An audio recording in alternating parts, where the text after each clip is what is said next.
Sunday school की दुनिया, Sunday school की दुनिया, संडे स्कूल की दुनिया, संडे स्कूल की दुनिया, संडे स्कूल की दुनिया, संडे स्कूल की दुनिया, संडे स्कूल की दुनिया, संडे स्कूल की दुनिया।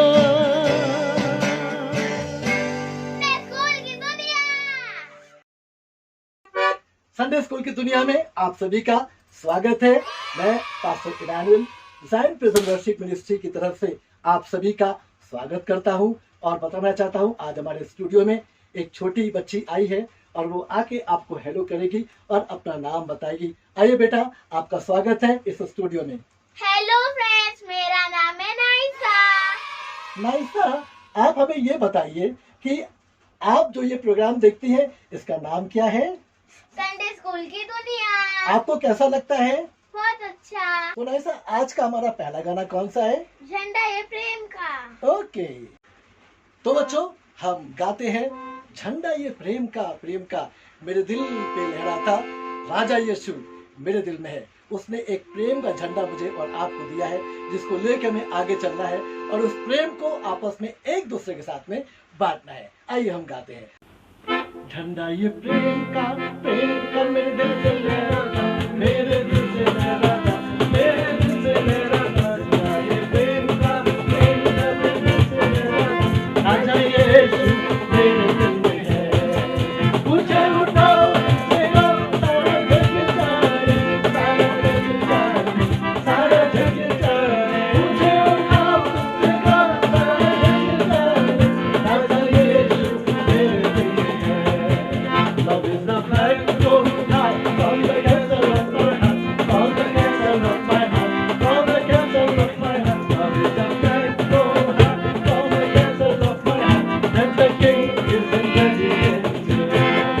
So lift it high in the sky, let the whole world know, let the whole world know, let the whole world know. So lift it high in the sky, let the whole world know, that the King is in residence. ये प्रेम का मेरे दिल से लहराता, मेरे दिल से लहराता, मेरे दिल से लहराता। ये प्रेम का मेरे दिल से लहराता, राजा यीशु मेरे दिल में है। मुझे उठाओ से गाओ सारा जग जाने, सारा जग जाने, सारा जग जाने। मुझे उठाओ से गाओ सारा जग जाने, राजा यीशु मेरे दिल में है। तो नाइसा, दूसरा गीत हम कौन सा गाएं? मेरा घर है स्वर्ग देश में। ओके, मेरा घर है स्वर्ग देश में सुंदर वो देश, मेरा घर है स्वर्ग देश में सुंदर वो देश, मेरा घर है स्वर्ग देश में सुंदर वो देश। नील गगन से दूर, सब लोग गा सकते हैं। मेरा घर है स्वर्ग देश में सुंदर वो देश, मेरा घर है स्वर्ग देश में सुंदर वो देश, मेरा घर है स्वर्ग देश में सुंदर वो देश। नील गगन से दूर, आनंद जीवन के लिए हो तेरा धन्यवाद, आनंद जीवन के लिए हो तेरा धन्यवाद, आनंद जीवन के लिए हो तेरा धन्यवाद। गाऊंगा यीशु मेरा मुक्तिदाता, उसकी मानो, यीशु मेरा मुक्तिदाता, उसकी मानो, यीशु मेरा मुक्तिदाता, उसकी मानो। गाऊंगा क्रूस उठा के चलेंगे तो ताज मिलेगा, क्रूस उठा के चलेंगे तो ताज मिलेगा, क्रूस उठा के चलेंगे तो ताज मिलेगा। गाऊंगा आनंद जीवन के लिए हो तेरा धन्यवाद, आनंद जीवन के लिए हो तेरा धन्यवाद, आनंद जीवन के लिए हो तेरा धन्यवाद। मेरा घर है स्वर्ग देश में सुंदर वो देश, मेरा घर है स्वर्ग देश में सुंदर वो देश, मेरा घर है स्वर्ग देश में सुंदर वो देश। नील गगन से दूर। गानों में तो बहुत मजा आया। स्टोरी कौन सी सुनाने वाले हैं आप? बेटा, आज हम स्टोरी सुनाएंगे आइजैक के दो बेटों की जिनका नाम है एसाव और जेकब। तो बच्चों, अब हम चलते हैं आज की कहानी की तरफ। और हमने आपको जैसे बहुत सी सुंदर सुंदर कहानियाँ सुनाई पिछले दिनों में, और आप देखते गए कि किसी के जीवन में क्या क्या बातें होती जा रही है। और आज आपको हम आइज़िक के 2 बेटों की कहानी सुनाएंगे। ये वही आइज़िक है जिसके कुर्बानी के लिए अब्राहम गया था पहाड़ के ऊपर। ये आइज़िक अब बड़ा हो गया था, इसकी शादी हो गई थी और इसके घर में 2 बेटे पैदा हुए, और इसके दोनों बेटों का नाम था एसाव और जेकब। एसाव और जेकब दोनों जब इस घर में पैदा हुए तो घर में बड़ी खुशहाली होने लगी। लोग बोले कितना अच्छा लग रहा है, हमारे घर में 2 बच्चे आए हैं। और दोनों बच्चों की किलकारियां गूंज रही थी, दोनों बच्चे रोते थे, हंसते थे, लोग उसको बार बार गोद में लेते थे, प्यार दुलार करते थे। जैसे कभी आप भी बहुत छोटे होंगे तो आपको भी लोग लाड़ दुलार करते होंगे, वैसे ये छोटे बच्चों को सब बहुत प्यार करे थे। आइज़िक के घर में तो बड़ी खुशियां आ गई। और फिर ये बच्चे धीरे धीरे करके बड़े होने लगे, और बड़े होते गए और बड़े होते गए। जब ये बड़े हुए तो बड़ा बेटा एसाव एक बहुत बड़ा शिकारी बना, जो जंगल में जाता था, शिकार मार के लाता था। और जब घर में शिकार का भोजन बनता था तो आइज़िक को बड़ा मजा आता था, क्योंकि वो बड़ा शौकीन था खाने पीने का। और इसीलिए जब एसाव शिकार में मार के लाता था तो उसको बड़ा पसंद आता था कि उसका बेटा शिकार मार के लाया, इसलिए वो एसाव को कुछ ज्यादा ही प्यार करता था। और साथ ही साथ में आपको मालूम है उसका छोटा बेटा जो जेकब था, वो क्योंकि घर में छोटा था तो माँ उसको ज्यादा प्यार करती थी। पर दोनों ही बच्चे अपने माँ बाप के बहुत प्यारे थे। जैसे जैसे थोड़ा ये बड़े होने लगे, घर के कुछ कुछ कामों को करने लगे। अब एसाव क्योंकि शिकार मार के लाता था तो अच्छा खासा हट्टा कट्टा जवान हो गया था और अकेला जाता था, शिकार मार के लाता था। लेकिन जेकब जो था वो अपने बाप के तंबुओं में ही रहता था, वहीं के सब कामों को देखता था। एक दिन के बाद ये कुछ बना रहा था, खाना बनाने वाला था, और उसने कहा लाओ मैं कुछ बनाता हूं। तब उसने लाल मसूर की दाल निकाली और कहा आज मैं लाल मसूर की दाल बनाऊंगा। और जब वो लाल मसूर की दाल बना रहा था कि तभी उसका बड़ा भाई एसाव आ गया। और एसाव आके उसे कहेगा मेरे भाई तू क्या बना रहा है, मुझे बहुत कस के भूख लगी है, मेरे पेट में चूहे कूद रहे, ऐसे कुछ बोलना होगा, मुझे बहुत कस के भूख लगी है, कुछ दे दो। उसके भाई ने कहा देख मैं तो अभी कुछ बना रहा हूं और अभी बना भी नहीं है। नहीं तू क्या बना रहा बता देना, तू बता दे, मुझे बहुत कस के भूख लगी है।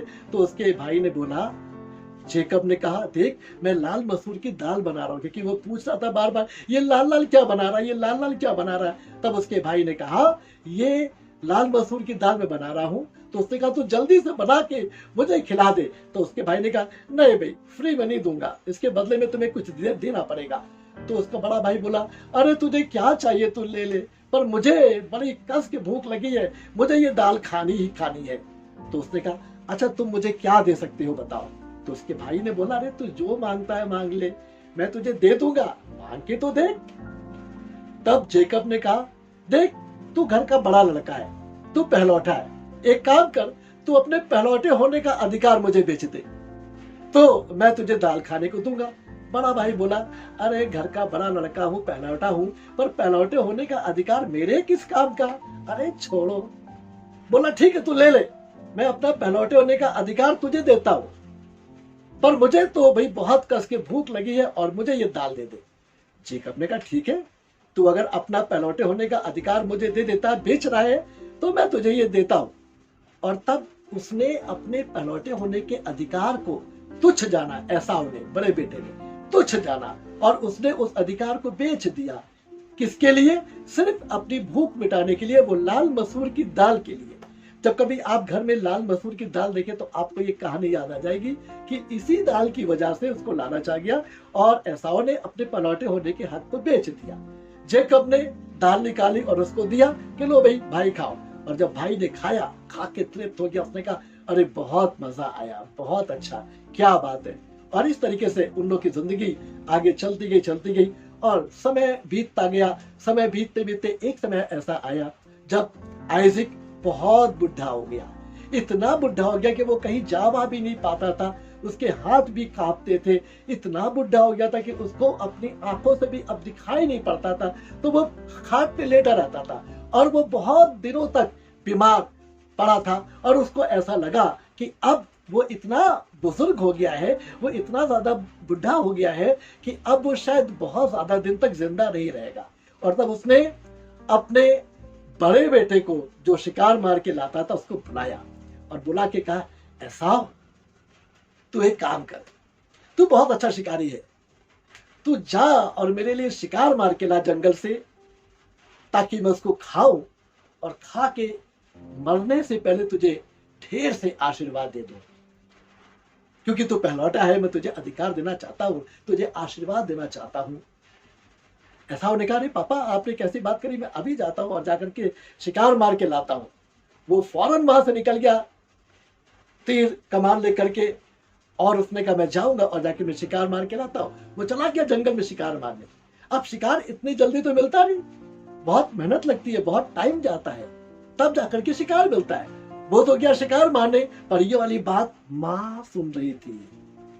माँ ने बोला, आइज़ैक की वाइफ ने कहा, ये तो पार्शियलिटी है भाई, बड़े बेटे को दिया जाएगा और छोटे बेटे को कुछ नहीं, ऐसा मैं नहीं होने दूंगी। उसने कहा, छोटे बेटे से कहा, जेकब इधर आओ। जी मम्मी। जेकब तुम एक काम करो, तुम घर में बकरी के 2 बच्चे लेकर के आओ और मैं उसको काट के बनाती हूँ, अच्छा स्वादिष्ट भोजन बनाऊंगी, और उसके बाद में तुम ये खाना लेकर के जाना और पापा से बोलना, पापा ये मैं खाना लेकर के आया हूं, मैं ऐसा हूं, और उनको खिलाओ, तो जो ब्लेसिंग उसको मिलनी है वो तुझे मिल जाएगी। जेकब ने कहा, मम्मी पर एक प्रॉब्लम है कि अगर मैं खाना लेके जाऊंगा भी तो एक चीज से पापा पहचान जाएंगे, मेरे बड़े भाई के शरीर पे पूरे रोए हैं, जो पैदाइशी पन से उसके रोए हैं बड़े बड़े, और मेरे शरीर में कोई रोया नहीं है, बाल नहीं है, तो अगर पापा ने मुझे छू लिया तो पहचान जाएंगे और तब मुझे आशीर्वाद तो नहीं मिलेगा, श्राप मिलेगा। उसकी माँ ने कहा, अरे तू चिंता क्यों करता है, अरे मैं बहुत अक्लमंद हूँ, मैंने सब सोच रखा है, मैं तेरे लिए खाना बनाती हूँ, तू खाना लेके जा, सुंदर कपड़े पहन ले, और जो तेरे हाथ खुले हुए होंगे उसमें मैं बकरी की खाल लपेट दूंगी, जो बकरी के बच्चे मैंने मारे हैं उनकी खाल लपेट दूंगी, ताकि जब मेरा हस्बैंड तुझे छुएगा तो समझ जाएगा तेरे शरीर में बड़े बड़े रोए हैं और तू ऐसाओ है। ऐसाओ के बारे में ये वाली बात जान करके जेकब ने कहा, हाँ ये ठीक रहेगा, तब तो मेरे शरीर में बड़े बड़े बाल दिखाई पड़ेंगे, पापा को धोखा हो जाएगा और वो सारी ब्लेसिंग मुझे मिल जाएगी। तब उसकी मम्मी ने खाना बनाया और सुंदर सा स्वादिष्ट सा भोजन बना करके और उसको अच्छे कपड़े पहनाए जिसमें खूब स्मेल आ रही थी अच्छी वाली, और तब उसको बोला, जाओ लेकर के जाओ खाना, और उसके हाथों में बकरी की खाल लपेट दी। जब वो लेके गया उसने कहा, पापा मैं आ गया। उसके पापा ने कहा, कौन? उसने बोला, अरे पापा आप मुझे पहचानते नहीं है, मैं हूं आपका बेटा एसाव।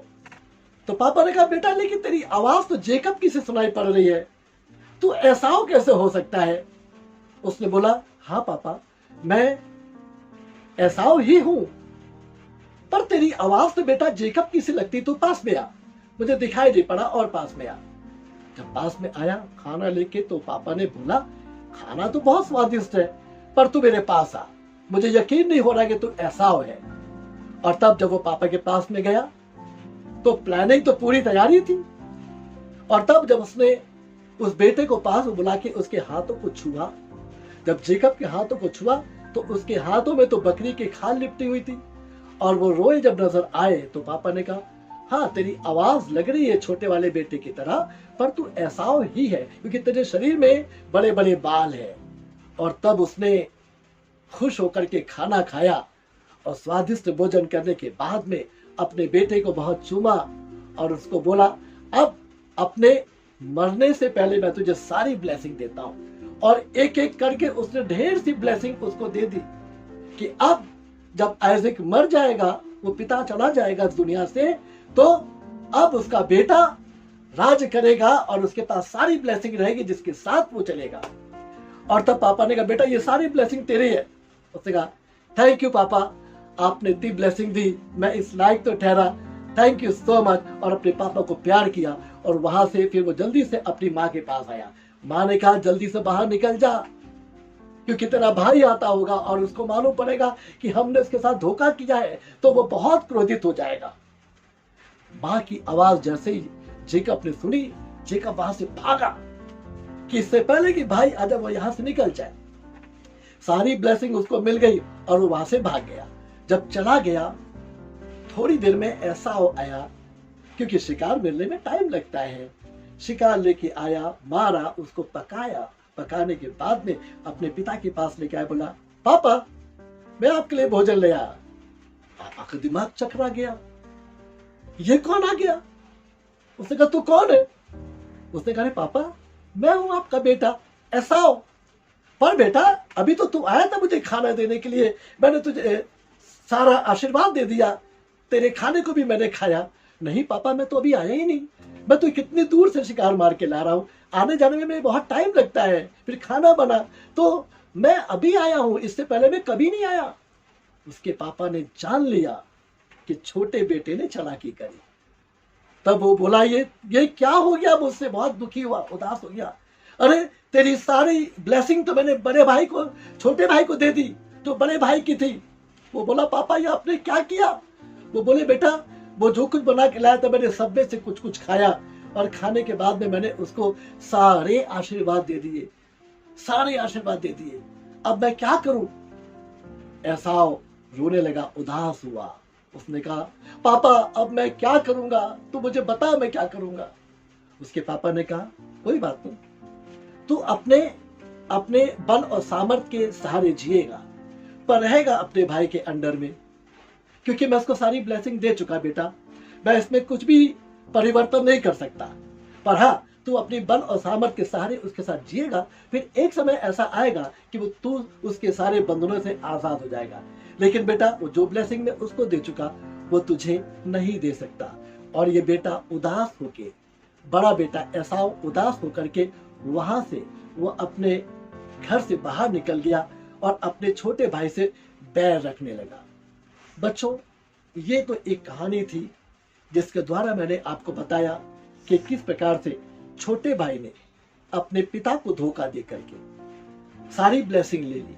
पर अगर आप देखें तो इसके पहले वाला हिस्सा जब वो दाल बना रहा था तो बड़े बेटे ने एक बहुत बड़ी बेवकूफी की थी और उसने कहा मैं अपने पलौटे होने के हक को लेके क्या करूंगा, पलौटे होने का अधिकार मैंने किस काम का। उसने उसको बिल्कुल तुच्छ जाना, बेकार जाना, और उसने कहा तू मुझे बस दाल खिला दे, मुझे पलौटा होने का हक नहीं चाहिए। और इसीलिए जब परिस्थितियां बदली तो एक समय ऐसा आया, छोटे वाले भाई ने धोखा तो दिया, धोखा देना बहुत गलत बात है, झूठ बोलना बहुत गलत बात है, कभी नहीं बोलना चाहिए, क्योंकि परमेश्वर धोखे और झूठ से बहुत नफरत करता है। वो चाहता है हम सदा सच बोले पाए, पर क्योंकि इसने अपने पलौटे होने के अधिकार को तुच्छ जाना और लालच किया, तो लालच करना भी बुरी बला है।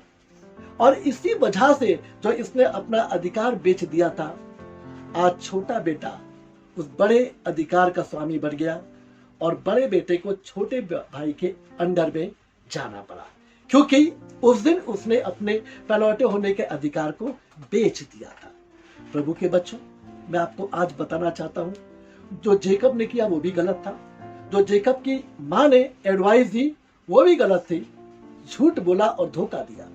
पर उसके साथ साथ एसाव ने भी जो किया वो सही नहीं था, क्योंकि एसाव ने अपने खाने के लालच में आकर के उस लाल मसूर की दाल के लिए, अपनी भूख मिटाने के लिए उसने कहा पलौटे होने का हक मेरे किस काम का, मैं इसे बेच देता हूं तो मुझे दाल खिला दे।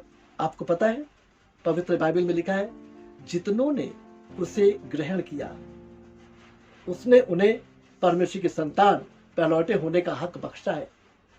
हम परमेश्वर के पलौटे हैं, हम परमेश्वर की संतान हैं, हम परमेश्वर के बच्चे हैं, पर कई बार झूठ बोल के, धोखा दे के, लालच करके हम अपने उस अधिकार को शैतान के हाथ में बेच देते हैं। कितने लोगों को आप देखिए दुनिया के अंदर जो प्रार्थना नहीं करते, चर्च नहीं जाते, बाइबल नहीं पढ़ते, सच नहीं बोलते, अच्छी बातें नहीं करते, नाना प्रकार के पापों में, गंदगियों में आपको मिलेंगे।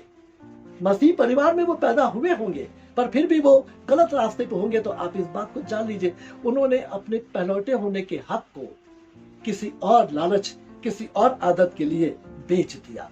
और परमेश्वर बिल्कुल नहीं चाहता मैं और आप, जिसको परमेश्वर ने अपनी संतान बनाया है, हम इस अधिकार को शैतान के हाथ में कभी ना दें। हालेलुया। शैतान बार बार आपको लालच देगा, शैतान बार बार आपको बहकाएगा, शैतान आपको बार बार बोलेगा अरे ऐसा कर लो वैसा कर लो, कुछ नहीं होगा। कहा अरे अदन के बाग में आदम और हवा को बहका दिया तो मुझे और आपको नहीं बहकाएगा। रोजाना बहकाएगा, रोजाना आपको प्रभु के रास्ते से अलग भटकाने की कोशिश करेगा।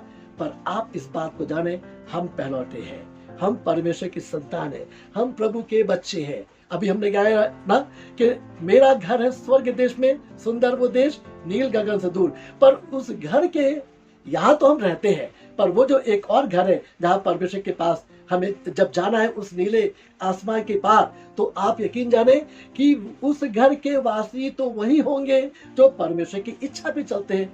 स्वर्ग राज्य के वारिस वही होंगे जो प्रभु के संतान है और प्रभु की इच्छा पे चलते हैं। पर जिन्होंने अपना अधिकार ही बेच दिया, शैतान के हाथों में अपने जीवन को दे दिया, प्रभु की बातें मानना भूल गए, वो कैसे उस नए वाले घर में जाएंगे जो मेरा घर है स्वर्ग देश में, सुंदर वो देश। एक गीत भी हम गाते ना, स्वर्ग है ऐसी सुंदर जगह, मेरा यीशु रहता वहाँ, जहाँ पाप नहीं, जहाँ श्राप नहीं, जहाँ भूख नहीं, जहाँ काल नहीं।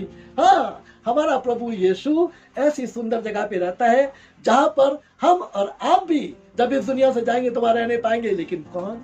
जो प्रभु की इच्छा पर चलते हैं, जो अपने संतान होने के अधिकार को बचा के रखते हैं, जो अपने आप को पाप में डालते नहीं, बुरी राहों में डालते नहीं, गंदे दोस्तों के सामने अपने हथियार नहीं डाल देते कि भाई छोड़ो हटाओ, हम भी ये भी करेंगे वो भी करेंगे, और हम प्रार्थना नहीं करते, वचन नहीं पढ़ते, बहुत सी बातें हो जाती है। पर प्रभु चाहता है हम प्रभु के बच्चे हैं, हम अच्छे बने, प्रभु की इच्छा पर चले और कभी अपने परमेश्वर के पुत्र होने के अधिकार को तुच्छ ना जाने। जो विश्वासी जीवन प्रभु ने आपको दिया है, जो आपने अपने माँ बाप से अच्छी बातें सीखी है, संडे स्कूल में आप अच्छी बातें सीखते, मैं चाहता हूँ प्रभु आपको और सुंदर बच्चा बनाए और अच्छा बच्चा बनाए, ताकि प्रभु की आवाज आए, छोटे बच्चों को मेरे पास आने दो। एक बार यीशु मसीह ने कहा था ना, जब माँ बाप अपने बच्चों को लेके आ रहे थे, चेलों ने डांटा था, पर यीशु ने कहा छोटे बच्चों को मेरे पास आने दो, उन्हें मना मत करो, क्योंकि स्वर्ग का राज ऐसो ही का है। प्रभु हमसे प्रेम करता है, आप बच्चों से प्रेम करता है, और वो आपको अपने गले लगाना चाहता है। सारी ब्लेसिंग वो आपको ही देना चाहता है, पर ब्लेसिंग उनको नहीं मिलती जो अपने अधिकार को गलत सोचते हैं, जो अपने अधिकार को तुच्छ जानते हैं। और अगर ब्लेसिंग चाहिए तो आपको और मुझे परमेश्वर की इच्छा पर चलना पड़ेगा। तो क्या आप वादा करते हैं कि प्रभु की इच्छा पर चलेंगे? और जो अधिकार प्रभु ने आपको दिया है, आप उसको बेकार नहीं जानेंगे, पर आप प्रभु की मर्जी को अपने जीवन में पूरी करेंगे और अपने जीवन से प्रभु को महिमा देने पाएंगे। हालेलुया। तो आइए हम प्रार्थना करते हैं और अपनी आंखों को बंद करेंगे। सब अपनी आंखें बंद करेंगे और प्रार्थना करेंगे। प्यारे प्रभु, जब आपका धन्यवाद करते आज की कहानी के द्वारा प्रभु, हमने जो एसाव और जेकब की स्टोरी सुनी प्रभु, उससे हमें जो शिक्षा मिली प्रभु, हम बच्चे उसको भूल ना जाए, पर याद रखें प्रभु, आपने हमें पहलौठे होने का अधिकार दिया है और इस अधिकार को हम भूले ना। हम आपकी संतान है प्रभु, और इस बात को हम जाने पाए प्रभु कि संसार में प्रभु शैतान हमारे इस अधिकार को हमसे कभी ना छीनने पाए, ताकि हम तेरी ब्लेसिंग के साथ जिए और तेरी महिमा अपने जीवन से करने पाए। प्रभु यीशु मसीह के नाम से मांगते हैं, आमीन आमीन आमीन। बच्चों, आपको बताऊं, इस संडे स्कूल के प्रोग्राम को करीब करीब 1 साल से ऊपर हो गया है, और आपको बताऊं कि पहले इस प्रोग्राम का नाम था संडे स्कूल, पर हमने थोड़ा सा उसके नाम को चेंज किया। अब उसका नाम चलता है संडे स्कूल की दुनिया। और ये इसलिए कि संडे स्कूल को तो आप केवल संडे संडे देख सकते नहीं, पर संडे स्कूल की दुनिया को आप किसी भी दिन देख सकते हैं और एंजॉय कर सकते हैं। और एक चीज़ आपने नोट की होगी कि पिछले दिनों से जितने भी एपिसोड हमारे आए हैं, हमने जितने भी गीत आपको सिखाए हैं, हमने उसमें से एक भी गाना रिपीट नहीं किया है। क्यों? हम चाहते हैं कि इस चैनल के द्वारा आपको ढेर से गाने आ जाए, और अगर आप हमारे उन गानों को सीखना चाहते हैं तो आपको वापस अपना ज़ायन प्रेजेंट वर्शिप मिनिस्ट्रीज के यूट्यूब चैनल पे जाना पड़ेगा संडे स्कूल की दुनिया में, और एक एक एपिसोड देखिए और उसके गानों को साथ साथ गाइए और सीख जाइए, तो आपको ढेर से गाने आ जाएंगे। आमीन। तो मैं विश्वास करता हूँ कि आपको आज का ये प्रोग्राम अच्छा लगा होगा। मैं चाहता हूँ कि आप देखें और आपके दोस्त लोग देखें, ताकि इस प्रोग्राम के द्वारा प्रभु को महिमा मिले और आपको आशीष मिले। इसी के साथ आपसे मैं विदा लेता हूँ। प्रभु आपको बहुत आशीष दे। God bless you all. आपको हमारे संडे स्कूल की दुनिया पसंद आती है तो उसे लाइक कीजिए, सब्सक्राइब कीजिए और बेल आइकन को प्रेस करना मत भूलिए, ताकि हमारे हर संडे स्कूल का वीडियो है वो आपको जरूर मिल जाए।